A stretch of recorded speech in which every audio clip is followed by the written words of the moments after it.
গল্পের নোটিফিকেশন পেতে হলে সর্বপ্রথম স্বপ্নের ছোঁয়া চ্যানেলটি সাবস্ক্রাইব করবেন। ধন্যবাদ। আসসালামু আলাইকুম। শুরু করছি আমি পদ্মজা উপন্যাসের 25, 26 এবং 27তম পর্ব। হাওরে বিশাল জলরাশি, কখনো ঢেউয়ে উথাল পাতাল, আবার কখনো মৃদু বাতাসে জলের উপর চাঁদের প্রতিচ্ছবির খেলা। নৌকা বাজারের দিকে যাওয়ার পথ ধরেছে, তাই মোর্শেদ নিস্তব্ধ বৈঠক ভেঙে বইটা নিয়ে বসেন। নৌকা নিয়ন্ত্রণে এনে রাধাপুর হাওরের দিকে যেতে থাকেন। অরুণার ঘুমটার আড়ালে কখন খোপা খুলে গেছে পদ্মজা খেয়াল করেনি।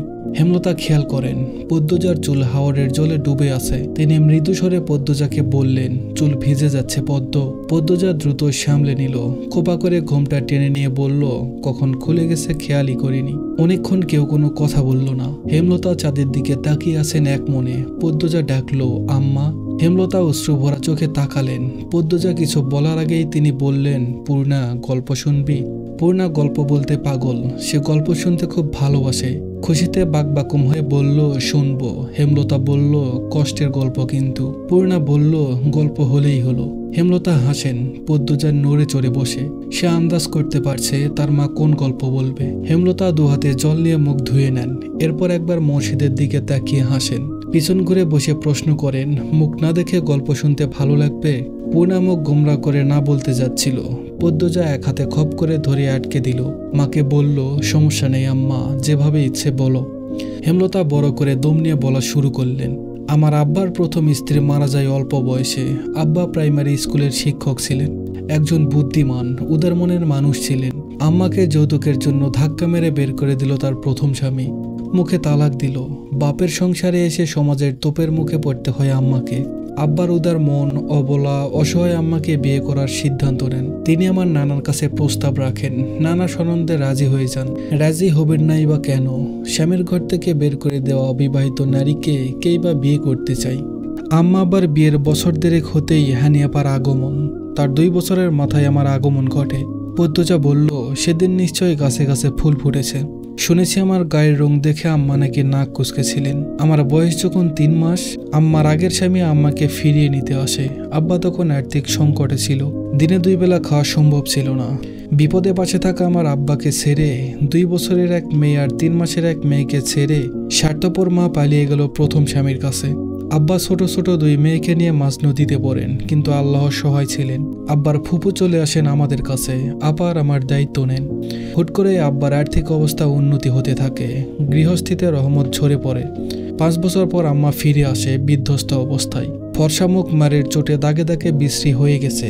শুধু একা আসেননি, 2 বছরের একটা ছেলে নিয়ে ফিরেন। তখন আমাদের কুড়ে ঘরের বদলে বিশাল বাড়ি হয়েছে। আব্বা প্রথমে মানেননি। আম্মা আব্বার পায়ে পড়ে কাঁদেন, ক্ষমা চান। আব্বা আবার আগের ভুলটাই করেন, মেনে নেন আম্মাকে। আম্মার ছেলের নাম বিনোদ ছিল, আব্বা নতুন করে নাম দেন হানিফ। আম্মা আমাকে সহ্য করতে পারতেন না, আব্বার চোখের মণি ছিলাম। আব্বার আড়ালে আম্মার দ্বারা নির্যাতিত হতে থাকি। 6 বছর বয়স হতে স্কুলে ভর্তি করে দেন আব্বা। হানিয়াপা তখন স্কুলে পড়ে। আমি। হেমলতা থেমে যান। পদ্মজা অধৈর্য হয়ে বলল, থামলেন কেন আম্মা? হেমলতা বললেন, আর বলতে ইচ্ছে করছে না আম্মার ব্যাপারে। আম্মা অনুতপ্ত এখন, আফসোস করেন, কাঁদেন। বলতে ভালো লাগছে না। শীতল বাতাসে সবার শরীর কাটা দিচ্ছে। চাদরটা ছোট হয়ে গেছে অনেক, চারটা ছোট হয়ে গেছে অনেক। মুর্শেদ একদানে বইটা নিয়ে জল ঠেলে দিচ্ছেন। দূরে নৌকা নিয়ে এগিয়ে যাচ্ছেন সামনে। হেমলতা আবার বলতে শুরু করেন, ম্যাট্রিক দেওয়ার পর আম্মা পড়াতে চাইছিল না। আব্বার জন্য ঢাকার কলেজে পড়ার সুযোগ পাই। হোটেলে উঠি, আব্বা নিয়মিত টাকা পাঠাতেন। জানিস পদ্ম, কলেজে আমি সবার ছোট ছিলাম, সবাই হা করে তাকিয়ে থাকতো। শাড়ি পরতাম বলে একটু বড় লাগতো অবশ্য। সবসময় সুতি শাড়ি পরে বেনি বেঁধে রাখতাম। কারোর সাথে মিশতাম না, ভয় পেতাম খুব, ভীষণ ভীতু ছিলাম। রিমঝিম নামের খ্রিস্টান এক মেয়ের সাথে বন্ধুত্ব হয়। মেয়েটা এত সুন্দর ছিল দেখতে, ঠিক পদ্মজার মতো সুন্দর। চোখের মনি ছিল ঘোলা। তার নাকি শ্যামলা মানুষ ভালো লাগে, তাই নিজে যেচে আমার সাথে বন্ধুত্ব করে। কয়েকদিনের ব্যবধানে আমরা খুব ঘনিষ্ঠ হয়ে পড়ি। ইংলিশে যাকে বলে বেস্ট ফ্রেন্ড। রিমঝিমের সাথে মাঝে মাঝে ওর বড় ভাই আসতো, নাম ছিল যিশু। যিশু একদম রিমঝিমের আরেক রূপ। চোখ ধাঁধানো সৌন্দর্য ছিল 2 ভাই বোনের। যিশু ভাইয়া বলে যিশুকে ভাইয়া বলেই ডাকতাম। যিশু ভাইয়া মজা করে বলতেন, ধর্ম এক হলে হেমলতাকেই বিয়ে করতাম। পূর্ণা পদ্মজার খারাপ লাগছে শুনতে। না আম্মা, একই স্বরে বলল দুজন। পদ্মজা বলল, পরে কি হয়েছে আম্মা? হেমলতা বলল, তখন অলন্তপুর থেকে 2 সপ্তাহ লাগতো রাজধানীতে চিঠি পৌঁছাতে। কলেজ ছুটির পর হানিয়াপার চিঠি পাই, পাশে রিমঝিম ছিল। যিশু ভাইয়া সবে মাত্র এসেছেন রিমঝিমকে নিয়ে যেতে। চিঠি পড়ে জানতে পারি আব্বা হাওড়ে গিয়েছিলেন মাছ ধরতে। আব্বার পাশের নৌকায় সুজন নামের একটা ছেলে ছিল। আব্বার নৌকার চেয়ে কয়েক হাত দূরে তখন ভারী বর্ষণ হচ্ছিল। বজ্রপাত হচ্ছিল একটার পর একটা বজ্রপাত সুজনের উপর পড়ে। সঙ্গে সঙ্গে সুজন ঝলসে যায়। আব্বা ছিটকে পড়েন জলে। দূর থেকে একদল জেলে ঘটনাটা দেখতে পায়। তারা আব্বাকে তুলে নিয়ে যায় বাড়িতে। এরপর থেকেই আব্বা কানে শুনতে পায় না, ঠিক করে হাঁটতে পারে না, মস্তিষ্ক অচল হয়ে পড়ে। এই খবর শোনার পর হাউমাউ করে কান্না শুরু করি। যিশু ভাই সব শুনে আমার কান্না দেখে বলেন, বিকেলের ট্রেনে অলন্দপুরে নিয়ে যাবেন। আমি তখনও কাঁদছিলাম। একবার শুধু অলন্দপুর যেতে চাই, আব্বাকে দেখতে যেতে চাই। যদিও জানতাম অনেকদিন হয়ে গেছে এই ঘটনার। আটপাড়া পৌঁছাতে অনেক রাত হয়ে যায়। বাড়ি এসে দেখি সদর ঘরের দরজায় তালা মারা, কেউ নেই বাড়িতে। মুরগি আর গরু ছাগল ছাড়া বারান্দার ঘরের দরজা ছিল না। ঘরও বলা যায় না, শুধু একটা চৌকি ছিল। বড্ড ক্লান্ত ছিলাম। চৌকিতে শুয়ে ঘুমিয়ে পড়ি। ঘুম ভাঙে আমার চেঁচামেচিতে। যিশু ভাই নিজের অজান্তে আমার পাশে কখন ঘুমিয়ে পড়েন, বসেননি। তিনি আমার মতোই ক্লান্ত ছিলেন। আমার জন্মদাত্রী মা গ্রামবাসী ডেকে চেঁচাতে থাকেন। হাতে নাতে ধরা পড়ার মতো অবস্থা ছিল। অবস্থা বেগতিক দেখে ভরকে যাই, কিছু বলতে পারিনি। যিশু ভাই সবাইকে অনেক বোঝানোর চেষ্টা করে, কিন্তু কেউ বোঝেনি। তখন নিয়ম খুব কঠিন ছিল। যিশু ভাই খ্রিস্টান শুনে সবাই আরো খেপে যায়। আব্বার সামনে আমাদের দুজনের মাথা ন্যাড়া করে দিল গ্রামবাসী। কোমরের সমান চুল ছিল আমার। মাথা ন্যাড়া করতে গিয়ে মাথার চামড়া ছিলে যায়, রক্ত আসে গল গল করে। আম্মার তখন হুঁশ আসে, আমাকে বাঁচাতে আসে, কিন্তু পারেনি। গায়ের রং কালো, তার উপর রক্তাক্ত ন্যাড়া মাথা। কি যে বিশ্রী রূপ হয়েছিল। আমি আমার একমাত্র ভরসা আব্বাকে চিৎকার করে ডেকে কাঁদছি। আব্বা শোনেনি, আমার দিকে হা করে শুধু তাকিয়েছিল। যিশু ভাইকে অনেক মারধর করে। সেদিন রাতেই আহত যিশু ভাইকে ছুঁড়ে ফেলে আসে নদীর পারে। গরুর ঘরে গোবরের উপর বেঁধে রাখে আমাকে। দূর দূরান্তের মানুষ দেখতে আসে। আমি তখন নিঃশ্বাসে নিঃশ্বাসে নিজের মৃত্যু কামনা করছি। একবার বাঁধন ছাড়া হলে আত্মহত্যা করবো ভাবি, হাত পা বাঁধা ছিল। দাঁত দিয়ে নিজের হাঁটুতে বোকার মতো কামড় দিতে থাকি একটার পর একটা, যাতে মরে যাই। যেই দেখতে আসতো সেই বিশ্রী গলায় গালি দিত, কেউ কেউ লাথিও দিত।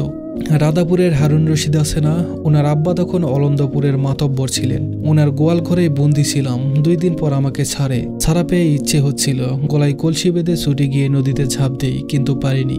শরীরে একটুও শক্তি ছিল না। দৌড়ে পালাতে গিয়ে হুমড়ি খেয়ে পড়ে গোয়াল ঘরের বাইরে ধারালো কিছু একটা ছিল মাটিতে পড়তেই হাতের বাহু ছিঁড়ে গল গল করে রক্ত পড়ে। এই যে আমার বাহুর দাগটা, এটা সেদিনই হয়েছিল। হেমলতা মেয়েদের দাগটা দেখানোর জন্য ঘুরে তাকান, দেখেন তার 2 মেয়ে মুখে হাত চেপে কাঁদছে। হেমলতা হাসার চেষ্টা করে বললেন, তোরা মরা কান্না শুরু করেছিস কেন? হেমলতা কথা শেষ হতেই ঘূর্ণিঝড়ের মতো 2 মেয়ে ছুটে আসে তার দিকে। নৌকা দুলে ওঠে। হেমলতা চমকে গিয়ে দ্রুত নৌকা ধরেন, চিৎকার করে ওঠেন, আরে! কথা শেষ করতে পারেননি, তার পূর্বেই বুকে ঝাঁপিয়ে পড়ে 2 মেয়ে। জড়িয়ে ধরেই আম্মা আম্মা বলে কাঁদতে থাকে। 2 মেয়ে এত শক্ত করে জড়িয়ে ধরেছে যে হেমলতার মনে হচ্ছে এখনই দম বেরিয়ে যাবে, থামার কোনো লক্ষণ নেই। হেমলতা দুজনের পিঠে হাত বুলিয়ে সান্ত্বনা দেন, কিছুতেই কিছু হয় না। তারা কেঁদেই চলেছে। হেমলতা মোর্শেদের উদ্দেশ্যে বলেন, নৌকা ঘোরাও। এদের আর কিছু বলবো না, আর ঘুরবো না। পদ্মজা ঠোঁট কামড়ে কান্না আটকে বলল, আর কাঁদবো না পূর্ণার, কাঁদিস না, কিন্তু তোমাকে জড়িয়ে রাখবো। হেমলতা পদ্মজার মাথায় চুমু দিয়ে বললেন, আমাদের এক ঘরে করে দেওয়া হলো। বাজারে ভেষজ উপায়ে আব্বার চিকিৎসা চলছিল, সেটাও বন্ধ হয়ে গেল। কেউ আমার পরিবারের মুখও দেখতে চায় না, দেখলেও এটা ছুড়ে দিত। বলা হয়নি, সেদিন রাতে আব্বা আম্মা হানিফ মামার বাড়ি ছিল। মামার বাড়ির পাশের বাড়িতে ডাক্তার ছিল একজন, আব্বাকে দেখতে গিয়েছিল। হানি আপার বিয়ে দেওয়ার জন্য আম্মা উঠে পড়ে লাগে। তখন হিমেল আম্মার পেটে 7 মাস চলে। আমার উপর আম্মার মায়ের প্রতিদিনই চলতে থাকে। আমার জন্য পরিবারের এত ক্ষতি হলো। হানিফ স্কুলে যেতে পারতো না, সবাই দূর দূর করে। হানি আপার বিয়ে হয় না, আব্বার চিকিৎসা হয় না, বিপদ আপদে কেউ পাশে আসে না। এদিকে হিমেল আসার সময় ঘনিয়ে আসছে, কোনো দাত্রী আসেনি। আম্মা একা যুদ্ধ করে হিমেলকে জন্ম দিল। সব মিলিয়ে জীবনটা নরক হয়ে ওঠে আমার। বছর 2 মধ্যে আব্বা কিছু একটা সুস্থ হলো আল্লাহর রহমতে, হাঁটাচলা করতে পারেন। আগের মতো সবকিছু না বুঝলেও মোটামুটি বুঝতেন। হানি আপার বিয়ে ঠিক হলো। বেদেনি ঘর থেকে প্রস্তাব আসে, শর্ত 5 বিঘা জমি দিতে হবে। আমাদের জমি ছিল 5.5 বিঘা। আম্মা 5 বিঘা জমি দিয়েই হানি আপার বিয়ে দিলেন। সবকিছু স্বাভাবিক হয়, যদিও মাঝে মাঝে অনেকে কথা শুনিয়েছে। একসময় আমার বিয়ের প্রস্তাব আসে, তোদের আব্বার সাথে আমার বিয়ে হয়। বিয়ের কয়েক মাসের মধ্যেই জানতে পারি তোদের আব্বার দ্বিতীয় স্ত্রী আমি। শেষ কথাটা হেমলতা মোর্শেদের দিকে তাকিয়ে পড়লেন। মোর্শেদ চোখের দৃষ্টি সরিয়ে নত হন। পূর্ণা খুব অবাক হয়ে মোর্শেদের দিকে তাকালো। হেমলতা পূর্ণাকে নিজের দিকে ফিরিয়ে বলেন, আব্বাকে ভুল বুঝিস না মা, ভালোবাসার উপর কিছু নেই। ভালোবেসে লুকিয়ে বিয়ে করেছিল, কিন্তু আমাকে জানতে দেয়নি। একসময় বিরক্ত হয়ে অনেক মারধর করে। ভীষণ বদমেজাজি আর জেদি ছিল তোদের আব্বা। জোর করে তোদের দাদা বিয়ে করিয়েছিলেন, তাই রাগ মেটাতো আমার উপর। আচ্ছা বাদ দে এসব। 1971 সালে মুক্তিযুদ্ধ শুরু হয়। যান বাঁচানোর তাগিদে মানুষ পালাতে থাকে। অলন্দপুরে পাকিস্তানি ক্যাম্প তৈরি হয়। শহর থেকে একটা দল আসে যারা যুদ্ধ করতে চায় তাদের যুদ্ধের জন্য প্রস্তুত করতে। তোদের আব্বা তার প্রথম স্ত্রীর কাছে বেশি থাকতো, আর তোর দুই চাচা যুদ্ধে চলে যায়। আমি একা ছিলাম খালি বাড়িতে। চারিদিকে অত্যাচার, জুলুম। ইচ্ছে করে দেশের জন্য কিছু করতে মনে সাহস নিয়ে স্কুলের প্রধান শিক্ষকের সাথে যোগাযোগ করি। তিনি কমান্ডার আবুল কালামের সাথে যোগাযোগ করিয়ে দেন। প্রধান শিক্ষক গোপনে গ্রামের যুবক যুবতীদের অনুপ্রেরণা দিতেন যুদ্ধের জন্য। এ খবর একসময় পাকিস্তানিরা পেয়ে গেল। তিনি শহীদ হলেন। ট্রেনিংয়ে জয়েন করি, হয়ে উঠে একজন মুক্তিযোদ্ধা। প্রথম অপারেশনে আমরা সফল হই। অলন্দপুরের ক্যাম্প উড়িয়ে দেই। এরপর চলে যাই আরেক এলাকায়। হাতে রাইফেল নিয়ে পরবর্তী অপারেশনে নামি। তারপর ধরা পড়ে যায় পাকিস্তানিদের হাতে। বন্দি করে কারাগারে। সচক্ষে দেখি ধর্ষণ, শারীরিক অত্যাচার, কি বর্বরতা তাদের। রড দিয়ে পিটাতো। পিঠের দাগগুলো এখনো আছে। আরো কয়েকদিন থাকলে হয়তো আমিও ধর্ষণ হতাম। তার আগেই আবুল কালামের বুদ্ধির কাছে হেরে গেল তারা। ফেরার আগে চোখ বন্ধ করে এক নিঃশ্বাসে দুইজনকে ছুরি দিয়ে মৃত্যুর দুয়ারে পাঠিয়ে আসি। দেশ স্বাধীন হয়। চারিদিকে স্বাধীনতার উল্লাস। হাসপাতালে তখন ভর্তি আমি, আরো অনেকে ছিল। সেই হাসপাতালেই ভর্তি ছিল যিশু, সেও একজন মুক্তিযোদ্ধা। রিমঝিমের সাথে ফের দেখা হলো। 1 মাস লাগলো সুস্থ হতে। ফেরার সময় সাথে আসে রিমঝিম আর যিশু ভাইয়া। পথে বারবার করে বলি, তোমাদের মতো দেখতে যেন আমার একটা মেয়ে হয়। অলন্দপুরের বাজারে নামিয়ে দিয়ে ওরা আর আসেনি। ফের যদি গ্রামের লোক দেখে ফেলে, কিন্তু আশঙ্কা ঠিক হলো। অনেকে যিশু ভাইয়ার সাথে আমাকে দেখে ফেলে। বাড়িতে ফিরে তোর আব্বাকে দেখি। 3 মাস পর জানতে পারি আমার পদ্ম আমার পেটে। মনে প্রাণে একটা সুন্দর মেয়ে চাইতে থাকি আল্লাহর কাছে। ঘুমালে স্বপ্ন দেখি রিমঝিমকে। আমার মন খুব চাইতো রিমঝিমের মতো সুন্দর মেয়ে। ঠিক তাই হলো, কিন্তু বদনাম রটে গেল। অনেকে বলে তারা যিশুর সাথে আমাকে দেখেছে। এতদিন যিশুর কাছেই ছিলাম। তারই সন্তান পদ্মজা, এজন্যই এত সুন্দর আর এত মিল। তোদের আব্বাও বিশ্বাস করলো আল্লাহ চাইলে সব পারে, কেউ বিশ্বাস করলো না। কিন্তু জানিস পদ্ম, তুই জন্মের পর থেকেই আমি অলৌকিকভাবে খুব শক্ত আর কঠিন হয়ে পড়ি। কেউ কিছু বললে সঙ্গে সঙ্গে জবাব দিয়ে দেই। তোর সম্পর্কে কেউ কিছু বলতে আসলে দাঁড়িয়ে তেড়ে যাই। এ খবর ছড়িয়ে পড়ে সব জায়গায়। তার মধ্যে কমান্ডার আব্দুল কালাম আসেন অলন্দপুরে। গ্রামের অনেকে যুদ্ধে গিয়েছিল, আমি ছাড়া আর একজন ফিরেছি, বদরউদ্দিন নাম। বদরউদ্দিন এবং আবুল কালামের কাছ থেকে গ্রামবাসী জানতে পারে আমিও যুদ্ধ করেছি। হেমলতা একজন মুক্তিযোদ্ধা। এ খবর শোনার পর থেকেই সবাই মোটামুটি সমীহ করে চলতে থাকে। একটা শক্ত জায়গা দখল করে বাঁচতে থাকি। প্রতিটি ঘটনা আমাকে ভেতরে ভেতরে শক্ত করেছে। তুই জন্মের পর বুঝেছি আমি অনেক কিছু পারি, একা চলতে পারি। কথা শেষ করে হেমলতা হাঁফ ছাড়েন। চাঁদ ডুবে গেছে অনেকক্ষণ আগে। কিছুক্ষণের মধ্যেই ফজরের আজান পড়বে। পদ্মজা পুরোনায় স্তব্ধ। এই দুনিয়ায় বাঁচার 2টা পথ, হয় চুপ থাকা নয়তো প্রতিবাদ করা। কিন্তু আমার নিয়ম বলে সামনে চুপ থেকে আড়ালে আবর্জনাকে ছুঁড়ে ফেলে দেওয়া, যাতে এই আবর্জনার প্রভাবে আর কিছু না পচে। কি জানি কেন হেমলতার শেষ কথাগুলো পদ্মজার রগে রগে শিহরণ জাগায়। সে দূরে চোখ রেখে কিছু ভাবতে থাকে। মানুষের জীবনে কত গল্প, কত যন্ত্রণা। হেমলতা নৌকা ঘুরাতে বলেন। মোর্শেদ নৌকা ঘুরাই, বাড়ি ফিরতে হবে। পদ্মজার গায়ে হলুদ। নৌকা চলছে ঢেউর তালে তালে। আগের উত্তেজনাটা আর কাজ করছে না। একটা ইঞ্জিন ট্রলারের শব্দ পাওয়া যায়। 4 জন চকিতে সেদিকে তাকায়। ট্রলারে একজন লোক, আরেকজন লোক ট্রলারের ভেতর থেকে সাদা কাপড়ে মোড়ানো কিছু একটা নিয়ে বের হয়ে আসে। আফসালয় সাদা কাপড়ে মোড়ানো বস্তুটি দেখে পূর্ণার পিল চমকে উঠল। মানুষ মরার পর সাদা কাপড়ে যেভাবে মোড়ানো হয় ঠিক তেমন। পরপরই লোক দুটো মোড়ানো বস্তুটি ছুঁড়ে ফেলে পানিতে। মোর্শেদ চেঁচিয়ে ওঠে, কেড়ে। লোক দুটি তাকায় বোধ হয়। এরপর দ্রুত ট্রলারের ভিতর চলে যায়। মোর্শেদ বইটা দ্রুত চালিয়েও ধরতে পারেন না। ট্রলারটি চোখের সামনে অদৃশ্য হয়ে গেল। যেখানে সাদা কাপড়ে মোড়ানো বস্তুটি ফেলা হয়েছে সেখানে মোর্শেদের নৌকাটি পৌঁছাতেই হুট করে পদ্মজা ঝাঁপিয়ে পড়ে পানিতে। হেমলতা আকস্মিক ঘটনায় চমকে যান। আতঙ্ক নিয়ে ডাকেন, পদ্ম। পদ্মজার দেখা নেই। তিনি নৌকা থেকে ঝাঁপ দিতে যাবেন, তখনই পদ্মজা ভেসে ওঠে। হাতে সাদা কাপড়ে মোড়ানো বস্তুটি। পদ্মজা মুখ তুলতেই হেমলতাকে বলল, আম্মা আমি ঠিক ভেবেছি, এটা লাশ। পূর্ণা লাশ শুনেই কাঁপতে থাকে, অথচ পদ্মজা স্থির ঠান্ডা। এই শেষ রাতে নদীর জলে ভেসে আছে, দুহাতে মৃত মানুষ জড়িয়ে ধরে। লাশটি নৌকায় তুলতেই পূর্ণা ভয়ে কুঁকড়ে গেল। মোর্শেদের পাশে ঘেঁষে বসে। তার মনে হচ্ছে চারিদিক থেকে প্রেতাত্মারা তাকিয়ে আছে, যে কোনো মুহূর্তে ঝাঁপিয়ে পড়বে, ঘাড় মোটকে দিবে। ঘাড় মোটকানোর কথা ভাবতেই পূর্ণা ঘাড় শিরশির করে উঠল। ভূত ভূত বলে চেঁচিয়ে ওঠে। হঠাৎ পূর্ণার চিৎকার শুনে মোর্শেদ ভয় পেয়ে যান। এমনিতেই গায়ে কাটা দিচ্ছে লাশ দেখে তিনি পূর্ণাকে এক হাতে জড়িয়ে ধরে বলেন, কোনহানে ভূত, ডরাইস না। মাথার কাছে বাঁধা দড়িটা খুলে কাপড় সরাতেই একটা মৃত মেয়ের মুখ ভেসে ওঠে। হেমলতা পদ্মজা দুজনেই ভেতরে ভেতরে চমকে যায়, কিন্তু প্রকাশ করল না। হেমলতা এদিক ওদিক তাকিয়ে মানুষের উপস্থিতি দেখেন। এরপর কণ্ঠ খাদে নেমিয়ে বলেন, চিনি না তো, তুই চিনিস? পদ্মজা মাথা নাড়িয়ে জানালো সে চিনে না। পরপরই মোর্শেদকে ডাকলো পদ্মজা, আব্বা দেখো তো, তুমি চিনো নাকি? মোর্শেদ উঠে আসতে চাইলে পূর্ণা ধরে রাখে। মোর্শেদ পূর্ণাকে নিয়েই এগিয়ে আসে। মৃত মেয়েটার মুখ দেখে বলেন, না চিনি না। হেমলতা চিন্তায় পড়ে যান। শরীরের পশম কাটা দিচ্ছে, চারিদিকে অন্ধকারে ঢাকা হিমশীতল বাতাস, আর সামনে সাদা কাপড়ে মোড়ানো একটা মেয়ের লাশ। তিনি ব্যথিত কণ্ঠে বললেন, কোন মায়ের বুক খালি হলো কে জানে। পদ্মজা বিড়বিড় করে, আমার একজনকে চেনা চেনা লাগছে আম্মা। হেমলতা ধৈর্যহারা হয়ে প্রশ্ন করেন, কে, চিনছিস? নাম কি জানিস? পদ্মজা ভাবছে, গভীর ভাবনায় ডুবে কিছু ভাবছে। হেমলতার প্রশ্নের জবাবে বলে, নাম জানি না আম্মা, দাঁড়াও আমি বলি লোকটা কেমন। পদ্মজা চোখ বুজে কিছুক্ষণ আগের মুহূর্তে ফিরে যায়। চোখ বুজা অবস্থায় রেখে বলে, আব্বা যখন বলল কেড়ে, তখন একটা লোক আমাদের দিকে তাকায়। লোকটার চোখগুলো ভীষণ লাল, অনেক মোটা, খুব কালো, মাথার চুল ঝুঁটি বাঁধা ছিল। এমন একজন লোক আমি স্কুল থেকে ফেরার পথে অনেকবার দেখেছি। কথা শেষ করেই পদ্মজা চোখ খোলে। খুশিতে গদগদ হয়ে বলল, লোকটাকে দেখা পেলে আমি ঠিকই চিনে ফেলবো আম্মা। হেমলতা বলল, চিনে কি হবে, প্রমাণ তো নেই। আর মেয়েটা মারা গেছে নাকি খুন সেটাই তো জানি না।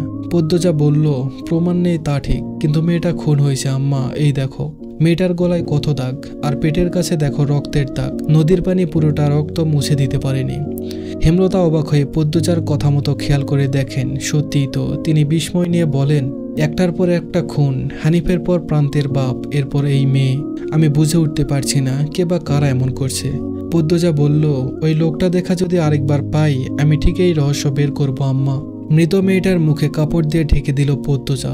এরপর দড়ি আগের মতো বেঁধে মোর্শেদকে বলল, আব্বা কলাপাড়ার দিকে যাও। হেমলতা বললেন, ওখানে কি? পদ্মজা শান্ত কণ্ঠে বলল, কলা গাছের ভেলা বানিয়ে লাশ ভাসিয়ে দেব আম্মা। পানিতে ফেললে কেউ পাবে না, ভাসিয়ে দিলে কেউ না কেউ পাবে, মেয়েটার পরিবার খুঁজে পাবে। আমাদের বাড়িতে এখন লাশ নিয়ে যাওয়া ঠিক হবে না, অনেক মানুষ আছে, সবাই ভয় পাবে। বিয়ের আমেজটা চলে যাবে। এক সপ্তাহ হয়নি ওই ঘটনা পার হওয়ার। আম্মা বুঝছো আমি কি বলতে চাইছি? হেমলতা কিছু মুহূর্তকাল পদ্মজার চোখে চোখ রেখে বসে রইলেন। পদ্মজার কথার উত্তর না দিয়ে মোর্শেদকে বললেন, কলাপাড়ার দিকে যাও। সকাল সকাল গায়ে হলুদ করার কথা ছিল, কিন্তু বউ এখনো ঘুমে। বাড়ি ভর্তি মানুষ, কলা গাছের ছাদ বানিয়ে সবাই অপেক্ষা করছে। হেমলতা কিছুতেই পদ্মজাকে ডাকতে দিচ্ছে না। দুপুরের আজান পড়তেই পদ্মজা ধরফড়িয়ে ওঠে। মনে পড়ে আজ তার গায়ে হলুদ। সে কাক ডাকা ভরে বাড়ি ফিরে ঘুমিয়েছিল, তারপর আর কিছু মনে নেই। বালিশের পাশে হলুদ শাড়ি রাখা। পদ্মজা দ্রুত শাড়িটা পরে নেই, এরপর পূর্ণাকে ডাকে। বাহিরের কোলাহল শোনা যাচ্ছে। পদ্মজা দরজা খুলতেই 9 বছর বয়সী একটা মেয়ে চেঁচিয়ে বাইরে খবর দিল, পদ্মজা আবার ঘুম ভেঙেছে। হানি উঠান থেকে পদ্মজার ঘরের সামনে আসেন। হেমলতা রান্নাঘরের সামনে বসে মুরগি কাটছিলেন। হানি হেমলতাকে বলেন, এবার নিয়ে যেতে পারি তোর চাঁদরে? হেমলতা বলল, যাও। হানি মঞ্জুরা সম্পর্কে ভাবি হয় এমন আরো 2 জন পদ্মজাকে নিয়ে ঘর থেকে বের হয়। গায়ে হলুদের স্থান বাড়ির পিছনে। মোর্শেদ এসে পথ আটকান। গামছা কোমরে বাঁধতে বাঁধতে বলেন, আমার ছেলেটারে আমি লইয়া যামু সাধনা তলায়। কথা শেষ করে মোর্শেদ পদ্মজাকে পাজা কোলে তুলে নেন। হানি চেঁচিয়ে ওঠে বলেন, আরে মিয়া করেন কি? দুলাভাইরা কোলে নাই তো। মোর্শেদ বলল, বাপ নিলে বিয়ে অশুদ্ধ হয়ে যাইব না। মোর্শেদ বাইরে পা রাখেন। পদ্মজা লজ্জায় শাড়ির আঁচল দিয়ে মুখ ঢেকে ফেলে। অজানা অনুভূতিতে হাত পা কাঁপছে। মানুষের উচ্ছ্বাস দ্বিগুণ বেড়ে যায়। প্রেমা প্রান্ত খুশিতে লাফাচ্ছে। একজন আরেকজনকে রং দিয়ে মাখিয়ে দিচ্ছে। কলাগাছের ছাদের নিচে ছোট চৌকিতে পদ্মজাকে দাঁড় করিয়ে দেন মোর্শেদ। সামনে 7টা বদনা, 10টা কলসি ভর্তি পানি, একটা খোয়াল দুর্বা, ধান, হলুদ বাটা, হলুদ শাড়ি, ব্লাউজ, তোয়ালে, সাবান। কাছে কোথাও একদল নেচে নেচে গীত গাইছে। ছেলেমেয়েরা একজন আরেকজনকে জোর করে হলুদ মাখিয়ে দিচ্ছে। পদ্মজার জন্য রাখা হলুদ অনেকেই নিতে চেয়েছে, হ্যানির জন্য পারছে না। হ্যানি পাহারাদার হয়ে দাঁড়িয়ে আছেন। হ্যানির ছেলে অন্তর এসে হলুদ চাইলে হ্যানি মার দিব বলে তাড়িয়ে দিলেন। হেমলতা এসে ভিড় কমিয়ে দেন, চারিদিকে পর্দা দিয়ে ঘিরে দেন। এরপর 6-7 জন মহিলাকে নিয়ে হলুদের গোসল শেষ করেন। এজন্য অনেক তর্ক বিতর্ক হয়েছে। গায়ে হলুদ করাতে হয় সবাইকে নিয়ে, সবার সামনে, আনন্দ করতে করতে। হেমলতা কেন শুধুমাত্র 6-7 জন নিয়ে করেছেন? হেমলতা তার জবাব দিলেন না। অবুঝদের সাথে তর্ক করে লাভ নেই।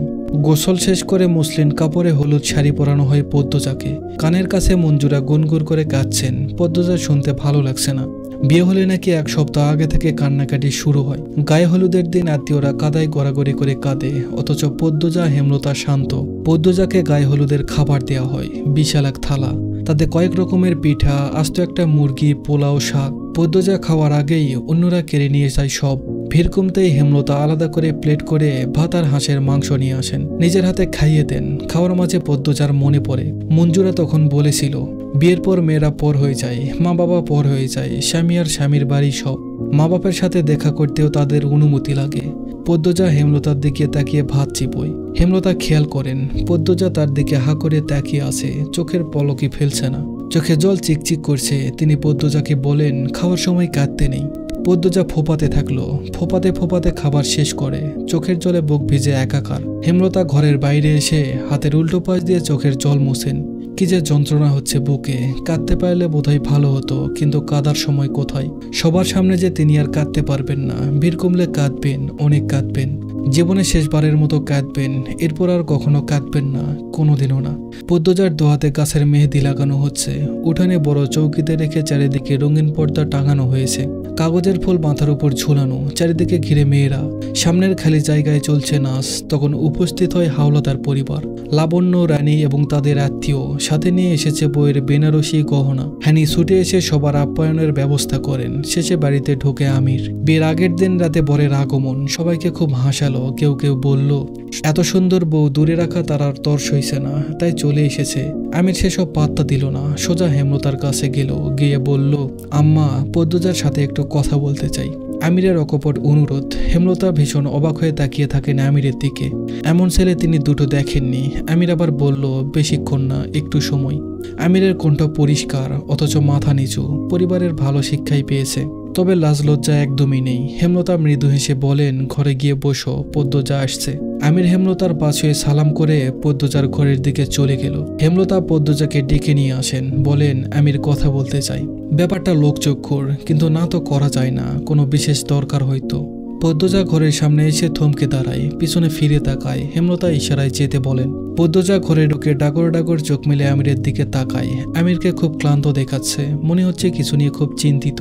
আমির পদ্মজাকে দেখেই হাসলো, বলল, বসো। পদ্মজা বিছানার এক পাশে বসে, অন্য পাশে বসে আমির। প্রশ্ন করে, পদ্মজা, যা প্রশ্ন করি সত্যি বলবে? পদ্মজা দৃঢ়কণ্ঠে বলল, আমি মিথ্যা বলি না। আমির অসহায়ের মতো বলল, তুমি এই বিয়েতে মন থেকে রাজি তো পদ্ম? পদ্মজা চকিতে তাকালো, আবার চোখ সরিয়ে নিল, বলল, আম্মা যখন যা করেছেন তাই আমি মন থেকে মেনে নিতে পেরেছি। আমির আবার প্রশ্ন করল, লিখন সাথে তোমাকে পছন্দ করে? পদ্মজা বলল, জানি, আর আপনিও জানেন সেটাও জানি। আমির বলল, আমি আমাদের বিয়ে ঠিক হওয়ার পর জেনেছি। তুমি মনে কিছু নিও না। বলতে চাইছি, যদি তোমার আমাকে অপছন্দ হয় আর লেখন শাকে পছন্দ করে থাকো, বলতে পারো, আমি বিয়ে ভেঙে দিব। পদ্মজা অপমানে থমথম হয়ে উঠল, গম্ভীর স্বরে বলল, অবিশ্বাস করলে বিয়ে না হওয়াই ভালো, আপনি ভেঙে দিতে পারেন। আমিরের চোখ কোঠর থেকে বেরিয়ে আসতে চাইল। পদ্মজা এত কথা বলতে পারে ভাবতেও পারেনি। আমির ইতস্তত করে বলল, আমার কোনো অবিশ্বাস নেই। তোমার মনে কেউ না থাকলে বিয়ে আমার সাথেই হবে, আর কারো সাথে হতে দিব না। পদ্মজা কিছু বলল না, উঠে যেতে চাইল। আমির বলল, একবার হাত ধরবো? পদ্মজা বলল, আগামীকাল থেকে হাত ধরে দিনরাত বসে থাকিয়েন। সাথে হাসলো। আমির তা খেয়াল করে বলল, সুবহানাল্লাহ। বিয়ের অনুষ্ঠান শুরু হয়েছে অনেকক্ষণ। পদ্মজা বধূ সেজে বসে আছে। দুই পাশে বসে আছে পূর্ণা ও প্রেমা, কাজে বিয়ে পড়াচ্ছেন। অনেকক্ষণ ধরে পদ্মজাকে কবুল বলতে বলছে, পদ্মজা কিছুতেই বলছে না। সে নিজ মনে হেমলতাকে খুঁজছে। বউ কবুল বলছে না শুনে অনেকের ভিড় জমিয়েছে। হেমলতা ভিড় ঠেলে ভিতরে ঢোকেন। হেমলতাকে দেখে পদ্মজার ঠোঁটে হাসি ফোটে। চলচল চোখ নিয়ে 3 বার কবুল বলে। হেমলতার 2 চোখে পানি, কিন্তু ঠোঁটে হাসি। পদ্মজাকে বধূ সাজবার পর মাত্র দেখলেন তিনি। লাল বেনারসিতে পদ্মজার রূপ যেন গলে পড়ছে। পাশের ঘরে কে যেন কাঁদছে। হেমলতা দেখতে চান। আয়না দেখানোর পর্ব শুরু হয়। আয়নায় তাকাতেই আমির চোখ টিপল। পদ্মজা লজ্জায় চোখ সরিয়ে নিল। আমির সবার চোখের আড়ালে পদ্মজার এক হাত খপ করে ধরে ফেলল। পদ্মজা কেঁপে উঠল ভয়ে। আমির ফিসফিস করে বলল, এই যে ধরলাম, মৃত্যুর আগে ছাড়ছি না। বিয়েবাড়ির ভিড় কমে গেছে। বিদায়ের পালা চলছে। করুণ কান্নার স্বরে চারিদিকে হাহাকার করছে। মঞ্জুরা হানি কেঁদে কুল পাচ্ছে না। মুর্শেদ নদীর ঘাটে বসে গোপনে চোখের জল ফেলছে। পূর্ণা পদ্মজার গলা জড়িয়ে সেই কি কান্না শুরু করেছে, থামছেই না। প্রেমা প্রান্ত কাঁদছে, কাঁদছে আরো মানুষ। একটা মেয়ের বিয়ের বিদায়ের পর্ব কতটা কষ্টের তা শুধু সেই মেয়ে আর তার পরিবারই জানে। পদ্মজা কাঁদছে। পূর্ণার মাথায় পিঠে হাত বুলিয়ে দিয়ে বারবার বলছে, বোন, বোন আমার, মন খারাপ করে থাকবি না কিন্তু, একদম কাঁদবি না, আমি আসবো, তুইও যাবি। আমার খুব কষ্ট হবে রে বোন, আর কাঁদিস না, এভাবে কাঁদলে অসুস্থ হয়ে যাবি। রেদওয়ান তাড়া দেয়, সন্ধ্যা হয়ে যাবে, তাড়াতাড়ি করুন। পদ্মজা আকুল হয়ে কেঁদে ডাকে, আম্মা কই, আমার আম্মা কই, আম্মা ও আম্মা। হেমলতা লাহারি ঘরের পাশে দাঁড়িয়েছিলেন। পদ্মজার ডাকে হেঁটে আসেন। এক একটা পা মাটিতে ফেলছেন আর বুক ব্যথায় চুরমার হয়ে যাচ্ছে। তবুও হাসার চেষ্টা করছেন, কিন্তু পারছেন না। যে মেয়ের জন্য তিনি নতুন করে জীবনের মানে খুঁজে পেয়েছিলেন, সেই মেয়ের আজ বিদায়, সারা জীবনের জন্য অন্যের ঘরে চলে যাবে। হেমলতাকে দেখেই পদ্মজা ছুটে এসে জড়িয়ে ধরে হাউমাউ করে কেঁদে উঠল। হেমলতা দ্রুত চোখের জল মুছে পদ্মজাকে আদরে কণ্ঠে বললেন, এভাবে কাঁদতে নেই মা, বিয়ে তো হবারই কথা ছিল। পদ্মজা বলল, আম্মা, আমি তোমাকে ছাড়া থাকবো কেমনে? হেমলতা বললেন, সবাইকেই থাকতে হয়, আস্তে আস্তে ঠিক হয়ে যাবে মা। হেমলতা পদ্মজার কপালে চুমু খান। পদ্মজার 2 চোখের জল মুছে দিয়ে বলেন, শ্বশুরবাড়ির সবার সাথে মিলেমিশে থাকবি, নিজের খেয়াল রাখবি। পদ্মজা হেমলতাকে জোর করে চেপে ধরে বলে, আম্মা, আমি যাব না, আম্মা, যাব না আমি। হেমলতা পদ্মজার মুখের দিকে চাইতে পারছেন না। ভাঙা গলায় আমিরকে ডেকে বলেন, নিয়ে যাও আমার মেয়েকে, খেয়াল রেখো, ওর আব্বা ঘাটে বসে আছে, ডাকতে হবে না, একা থাকুক। তোমরা পদ্মকে নিয়ে যাও, সন্ধ্যা হয়ে যাচ্ছে। আর কিছু বলতে পারলেন না। চোখ বেয়ে টুপ টুপ করে কয়েক ফোঁটা জল গড়িয়ে পড়ছে মাটিতে, পদ্মজার বেনারসিতে। আমির পদ্মজাকে পাজাকলে করে নেয়। পদ্মজার আকুতি ভরা কণ্ঠ হেমলতাকে ডেকে অনুরোধ করে তাকে জড়িয়ে ধরে রাখতে। হেমলতা রাখেনি, মুখ ঘুরিয়ে নেন। পূর্ণা 2 হাতে মুখ ঢেকে কাঁদছে। পদ্মজাকে পালকিতে বসিয়ে দেয় আমির। এরপর 2 হাত পদ্মজার গালে রেখে বলল, একদিন পরেই আসবো আমরা। পদ্মজা 2 হাতে মুখ ঢেকে ফুপিয়ে ওঠে। সবকিছু শূন্য লাগছে, মস্তিষ্ক ফাঁকা হয়ে গেছে। পালকি ছুটে চলছে শ্বশুর বাড়ি। পূর্ণা হেমলতাকে জড়িয়ে ধরে বলে, আম্মা, কেন বিয়ে দিলে আপারে, তোমার কি কষ্ট হচ্ছে না? হেমলতা হাঁটু ভেঙে মাটিতে বসে পড়েন। পূর্ণাকে জড়িয়ে ধরে গগন কাঁপিয়ে চিৎকার করে কেঁদে ওঠেন। উপস্থিত সবার কান্না থেমে যায়। হেমলতা পূর্ণাকে জড়িয়ে ধরে বললেন, আমি যদি পারতাম আমার পদ্মকে বিয়ে দিতাম না রে পূর্ণা, ও যে আমার 7 রাজার ধনের চেয়েও বেশি কিছু। হানি বরাবরই কাঁদুক স্বভাবের। হেমলতা কখনো কাঁদে না। সেই হেমলতাকে এভাবে কাঁদতে দেখে কান্না লুকিয়ে রাখতে পারল না। হেমলতার মাথা বুকের সাথে জড়িয়ে ধরে কেঁদে বলল, এটাই তো নিয়ম, কেঁদে আর কি হবে? হেমলতা মুহূর্তে ছোট বাচ্চা হয়ে যায়। হানিকে ধরে হাউমাউ করে কেঁদে উঠে বলে, আপা, আপারে, ওরা আমার মেয়ে নেয়নি, আমার কলিজা ছিঁড়ে নিছে। আপা, কেন বিয়ে হলো আমার পদ্মর? মঞ্জুরা হেমলতার মাথায় হাত রেখে সান্ত্বনা দেন, দেখিস পদ্ম খুব ভালো থাকবে, ও খুব ভালো মেয়ে। হেমলতা হানিকে ছেড়ে মঞ্জুরাকে জড়িয়ে ধরেন। হাত পা ছুঁড়ে কাঁদতে কাঁদতে বলেন, আম্মা, আম্মা, তুমি কখনো আমাকে কিছু দাওনি, এইবার আমার এই মরণ কষ্টটা কমিয়ে দাও। আম্মা, আমার খুব কষ্ট হচ্ছে, বিশ্বাস করো আম্মা। আম্মা, আমার পদ্মকে ছাড়া আমি কেমনে থাকবো? মঞ্জুরার বুক ধুকপুক করছে। জন্মের পর হেমলতা কি কখনো এভাবে কেঁদেছে মনে পড়ছে না। তিনি পারেননি হেমলতার এই কষ্ট কমাতে, শুধু বুকের সাথে চেপে ধরে রাখলেন। এভাবে যদি ছোটবেলা থেকে আগলে রাখতেন তাহলে হেমলতার জীবনটা এত কষ্টের হতো না। পদ্মজা ছটফট করছে, কিছু ভালো লাগছে না। ইচ্ছে করছে ছুটে যেতে মায়ের কাছে। গলা শুকিয়ে কাঠ, এক্ষুনি মারা যাবে হয়তো। পদ্মজা হঠাৎ চিৎকার করে ওঠে, থামো, তোমরা থামো, আল্লাহর দোয়াই লাগে, থামো।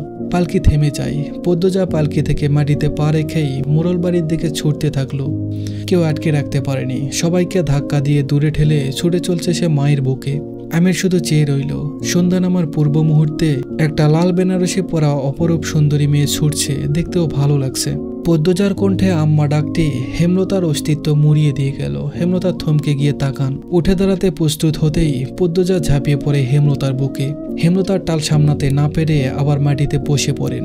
পদ্মজা নির্বিচ্ছিন্নভাবে কাঁদতে থাকলো। হেমলতা সীমাহীন আশ্চর্য হয়ে কথা বলার শক্তি হারিয়ে ফেলল।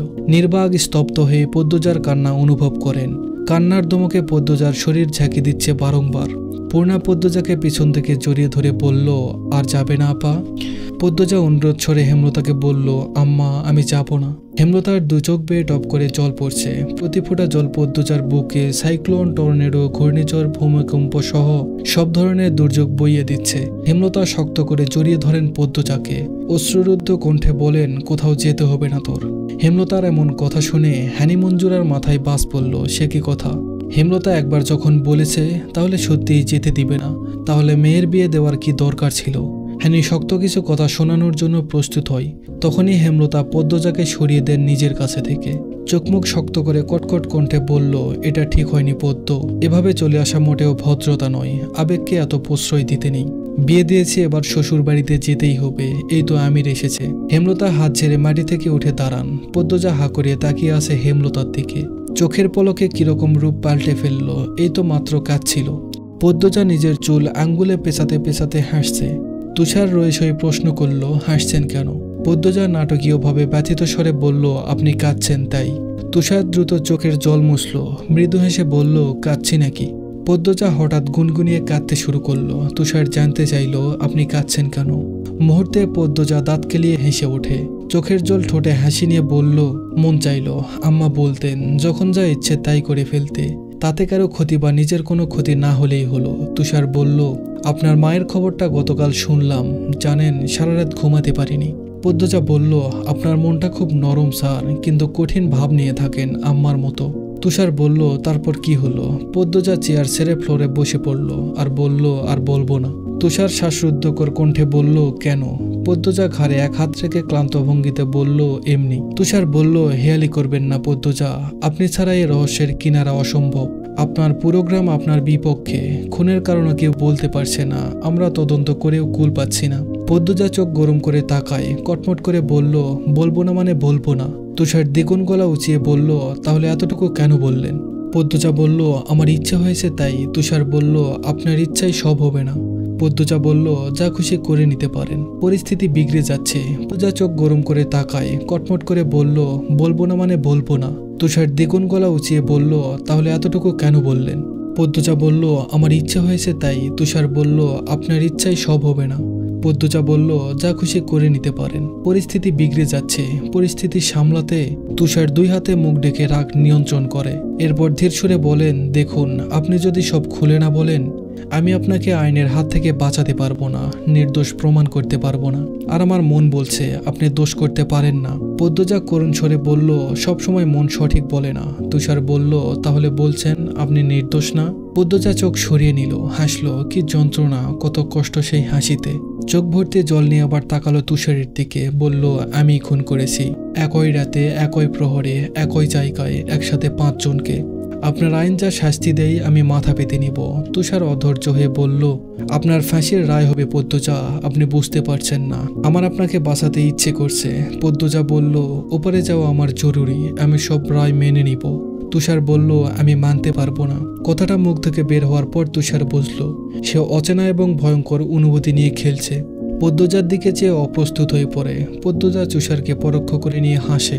শান্ত ভঙ্গিতে বলল, এত ব্যাকুল কেন হচ্ছেন? বেশ অনেকক্ষণ তুষার গাট্টু হয়ে বসে রইল। উপর থেকে অর্ডার এসেছে, আসামি পদ্মজা কেন এতগুলো খুন করেছে তার রহস্য উদ্ঘাটন করতে। না পারলে চাকরি চলে যাওয়ার সম্ভাবনা রয়েছে। চাকরি চলে যাক, সমস্যা নেই। নিজের শান্তির জন্য, আত্মতৃপ্তির জন্য হলেও পদ্মজার পিছনের 6টি বছরের গল্প জানতেই হবে। এই কাজ হাতে পাওয়ার পর থেকে তার ঘুম হচ্ছে না রাতে। সারাক্ষণ মস্তিষ্ক কিলবিল করে। এত জটিল কেস কখনো ফেস করা হয়নি। অলন্দপুর পুরোটা ঘেটেও কিছু জানা যায়নি। যারা খুন হয়েছে তারা আর পদ্মজা ছাড়া হয়তো কেউই জানে না। তুষার আবার বলল, আপনার বিরুদ্ধে সব প্রমাণ, আপনার বিরুদ্ধে সবাই সাক্ষী দিচ্ছে, আপনি কি? কথার মাঝখানে তুষারকে থামিয়ে দিয়ে পদ্মজা বলল, খুনগুলো তো সত্যিই আমি করেছি, তাহলে প্রমাণ আমার বিরুদ্ধেই তো থাকবে। তুষারের মন বিরক্তিতে তেতো হয়ে পড়ে। পদ্মজার সামনে কয়েকবার পায়চারি করে বেরিয়ে যায়। সিগারেট ফুঁকে মাথা ঠান্ডা করে ফাহিমা চা নিয়ে আসে। তুষার বলল, মেয়েটাকে তোমার অপরাধী মনে হয়? ফাহিমা বলল, আমি কিছু ভাবতে পারছি না স্যার, মেয়েটাকে দেখলে আমার হাত পা অবশ হয়ে পড়ে। এত মেরেছি শুরুতে, কিছুতেই টু শব্দও করেনি। এরপর থেকে আমি রাতে ভয়ঙ্কর স্বপ্ন দেখি। তুষার বলল, পৃথিবীটা রহস্যে ঘেরা ফাহিমা, একজন নারী 5 জনকে কিভাবে খুন করতে পারে, আবার একসাথে, সেই সাহস কি করে পেল? ফাহিমা বলল, সেটা আমিও ভাবছি স্যার, কিভাবে খুন করেছে সেটা ধারণা করা যাচ্ছে, কিন্তু এত সাহস ধৈর্য কিভাবে কোনো নারীর থাকতে পারে? তুষার বলল, নারীরা চাইলে সব পারে, কথাটা শুনে এসেছি, এবার সচককে দেখছি। কত আসামি পায়ে পড়ে জীবন ভিক্ষা চেয়েছে, কিছুতেই মন গলেনি, মন কাঁদেনি। এই মেয়েটা জীবন চায় না, তবুও আমার ইচ্ছে হচ্ছে জীবন দিতে, নির্দোষ প্রমাণ করে বাঁচাতে। ফাহিমা চকিতে তাকালো তুষারের দিকে। তুষার সবসময় হুহুয়ের বাইরে কিছু বলে না, খুব কঠিন কাঠখোটা একটা মানুষ, অনুভূতি বলতে কিছুই নেই। তার মুখে এত কথাবার্তা শুনে অবাক হচ্ছে ফাহিমা। ফাহিমা বলল, পরিস্থিতি হাতের বাইরে স্যার, পদ্মজার ফাঁসি দেখার জন্য দেশ উতলা হয়ে আছে। তুষার বলল, কেন এমন হচ্ছে ফাহিমা? ফাহিমা বলল, আজ যদি হেমলতা উপস্থিত থাকতেন গল্পটা অন্যরকম হতে পারত। তুষার আবার ফিরে আসে, পদ্মজার সামনে চেয়ারে বসে ধীর কণ্ঠে বলে, আজই শেষ দিন, এরপর আর আমাদের সাক্ষাৎ হবে না। পদ্মজা চকিতে তাকালো, দ্রুত তুষারের পায়ের কাছে এসে বসলো, বলল, আপনার আম্মা আপনাকে বিয়ে করাতে চাপ দেয় তাই না? তুষার বলল, আপনি কি করে জানলেন? পদ্মজা বলল, সেদিন দেখলাম ফোনে কাউকে আম্মা ডেকে রেগে বলছিলেন বিয়ে করব না। তুষার বলল, আমি তো অনেক দূরে দাঁড়িয়ে কথা বলছিলাম, আপনার শ্রবণ শক্তি তো প্রখর। এরপর থামলো, লম্বা করে নিঃশ্বাস নিয়ে আবার বলল, আপনার মা বিশ্বাসঘাতকতা কি কথা লুকিয়ে করেছেন? পদ্মজা বলল, আপনি জানলেন কি করে? তুষার বলল, কিছু তথ্য পেয়েছি গতকাল, এইটুকুর জন্য বিশ্বাসঘাতকতার অপবাদ দিতে পারেন না, উনি আপনার ভালোর জন্যই। পদ্মজা চুপ করে হুট করে ফোঁস করে জ্বলে উঠে বলল, আপনি বুঝবেন না আমার কষ্ট, আমার না পাওয়া দামি সময়টাকে আমি কতবার মনে করে বুক ভাসিয়ে কেঁদেছি, বুঝবেন না আপনি। কথাগুলো পদ্মজা কাঁদতে কাঁদতে বলল, এরপরই হেসে আবার করুণ সুরে কান্না শুরু করলো। কাকাপিয়ে তোলার মতো কান্না, মনে হয় কোনো অশরীরই কাঁদছে। কি বিশ্রী ভয়ঙ্কর সেই কান্নার ছন্দ। তুষারের কান ঝাঁঝা করে ওঠে, চিন্তায় মাথার রগ দপদপ করছে। আগামীকাল ভোরে পদ্মজাকে কোর্টে তোলা হবে, রায় হবে। পদ্মজার ফাঁসি চাই বলে রাস্তায় রাস্তায় আন্দোলন, রেডিওতে আন্দোলন, কিন্তু তুষারের মন যে কিছুতেই মানতে পারছে না এই আন্দোলন। এমন নিষ্পাপ মনের অপরূপ সুন্দরীর বিরুদ্ধে পুরো পৃথিবী, কি আশ্চর্য তাই না? বাঁকা রাস্তা পেরিয়ে পালকি চলছে ধীরে ধীরে। সন্ধ্যার আজান পড়েছে কিছুক্ষণ আগে, দিনের আলো কিছুটা এখনো রয়ে গেছে। দক্ষিণ দিক থেকে ধেয়ে আসছে হাওয়া, শীতল নির্মল পরিবেশ। পদ্মজার বুক ধুকপুক করছে। নতুন মানুষ, নতুন পরিবেশে মানিয়ে নিতে পারবে তো? একবার সে হাওলাদার বাড়িতে গিয়েছিল, অন্দরমহল নামে একটা বিশাল বাড়ি আছে, সেই বাড়িতে মেয়েরা বউরা থাকে, এখন কি সেও থাকবে? পদ্মজা পর্দার ফাঁক ফোকর দিয়ে বাইরে চোখ মিলে তাকায়। আমির হাতে প্যাগড়ি নিয়ে তার বড় ভাইয়ের সাথে কি যেন আলোচনা করছে, চোখে মুখে খুশি উপচে পড়ছে। পদ্মজা চোখ সরিয়ে নিল, মায়ের কথা, পূর্ণার কথা খুব মনে পড়ছে। পালকি থামে, আমির থামিয়ে দিল। অন্দরমহলের মেয়েরা অপেক্ষা করছে নতুন বউয়ের জন্য। আমির গেটের সামনে পালকি থামিয়ে দিল। জাফর বিরক্তিতে চয়ের মতো শব্দ করে বলল, এখানে আবার থামালি কেন? আমির পাগড়ি রেদওয়ানের হাতে দিয়ে বলল, আমার বউ আমার কোলে চড়ে অন্দরমহলে যাবে। পদ্মজা কথাটা শুনেই কাচুমাচু হয়ে গেল। আমির পালকির পর্দা সরিয়ে হাত বাড়িয়ে পদ্মজাকে নামতে ইশারা করে। পদ্মজা নাক অব্দি টানানো ঘোমটা, আমির সরাতে গিয়েও সরালো না, মুখে বলল, কি হলো, নেমে আসো। পদ্মজা লজ্জায় জ্ঞান শূন্য হয়ে পড়েছে, সে গাঢ় হয়ে বসে থাকে। আমির হেসে এক হাতে নিজের কপাল চাপড়ালো, এরপর নিজেই টেনে নামালো পদ্মজাকে। তখনও পদ্মজার নাক অব্দি ঘোমটা। আমির চট করে পদ্মজাকে পাজকলে করে নেয়। পদ্মজা কুকড়ে যায়, ভয়ে 2 হাত আমিরের গলা জড়িয়ে ধরে। আমির যত এগোচ্ছে, সময়ের সাথে পাল্লা দিয়ে তার গায়ের উষ্ণতা পদ্মজার শাড়ি ভেদ করে সর্বাঙ্গে ছড়িয়ে পড়ছে। অচেনা অজানা অনুভূতি চারিদিকে যেন জেগে বসেছে। মরণ প্রেমের সূত্রপাত হয়তো এখান থেকেই শুরু হয়।